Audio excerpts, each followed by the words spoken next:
Sa Cebu City, siyam na magkakapitbahay ang kinagat ng iisang asong kalye na pinangangambahang may rabies. Ang isa pa sa mga biktima, buntis. Balitang hatid ni Nico Sereno ng GMA Cebu. Dumulog sa tanggapan ni Cebu City Vice Mayor Edgardo Labella ang siyam na magkakapitbahay ng Barangay Malubog. Lahat sila nakagat ng pinaniniwalaang asong ulol. Napadpad umano ang aso sa kanilang lugar bisperas ng bagong taon. Nagsagaw ng tubig.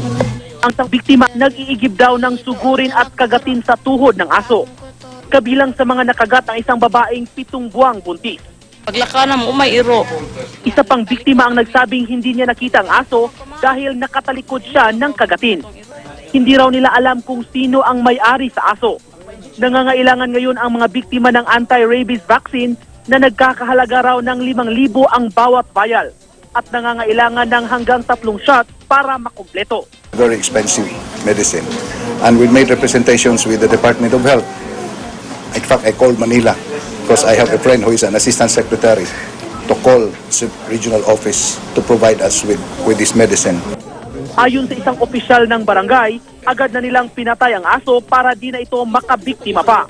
Nanawagan din si Vice Mayor Labella na paigtingin ng Department of Veterinary Medicine and Fisheries ang panghuhuli sa mga asong kalye.